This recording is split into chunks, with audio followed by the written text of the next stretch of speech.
Excise superintendent Mallareddy ఇంట్లో కొనసాగుతున్నాయి ACB దాడులు. మల్లారెడ్డిని ఆయన కుటుంబ సభ్యులను విచారిస్తున్నారు అవినీతి నిరోధక శాఖ అధికారులు. ఆదాయానికి మించిన ఆస్తుల వ్యవహారంలో ఇప్పటివరకు మల్లారెడ్డి వద్ద 3 కోట్ల రూపాయల విలువైన ఆస్తులను గుర్తించారు. అల్వాల్లోని ఆయన నివాసంలో 3 లక్షల రూపాయలు స్వాధీనం చేసుకున్నారు.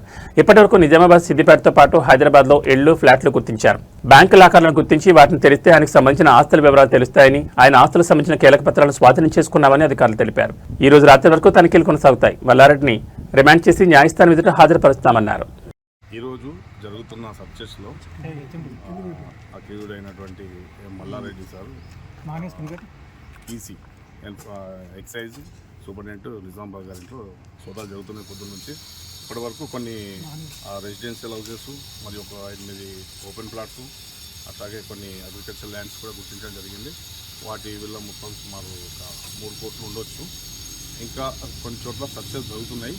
ఇంకా పూర్తి వివరాలు తెలియాలంటే ఇంకా ఇన్వెస్టిగేషన్ జరిగిన తర్వాత మీకు పూర్తి వివరాలు తెలియదు. ఇప్పటి వరకు ఎక్కడెక్కడ సోదాలు నిర్వహిస్తున్నారు? జరుగుతున్నాయంటే ఇప్పుడు హైదరాబాద్లో జరుగుతున్నాయి, కొన్ని నిజామాబాద్లో, వాళ్ళ సొంతూరైన సిద్దిపేటలో కూడా కొన్ని సర్చెస్ జరుగుతున్నాయి.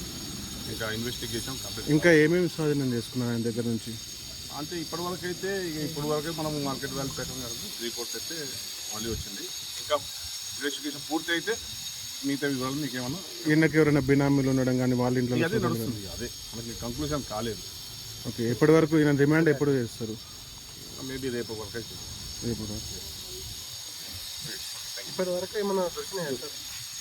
అంటే ఇవే మన డాక్యుమెంట్ వాల్యూస్ ఇంకా 3 లాకర్లు అయితే గుర్తించడం జరిగింది. వీటిని కూడా ఇంకా త్వరలో అవి ఓపెన్ చేసి అవి కూడా అమౌంట్ ఏం లేదు. అంటే మ్యాక్సిమం అయితే ఇప్పుడు 3 కోట్స్ వరకు అయితే లిక్విడ్ కాదు, డాక్యుమెంట్ క్యాష్ గోల్డ్ కూడా. అదే లాకర్స్ ఉన్నాయి కదా, ఆ లాకర్స్ ఒకవేళ ఓపెన్ చేస్తే అందులో ఏమన్నా వస్తే ఇక్కడ ఇంట్లో అయితే ఇక్కడ ఏం లేదు. అంటే ఇక్కడ 3 lakhs వాళ్ళ కుటుంబ సభ్యులు ఏమైనా చేస్తున్నారు? వాళ్ళ ఇంకా వేరే బంధువుల ఇంట్లో ఇంకా వాళ్ళు ఏం చెప్పలేదు. ఇన్వెస్టిగేషన్ కంప్లీట్ అయితే మనకు కంక్లూజన్స్ వస్తుంది. Okay, thank you sir. Thank you so much.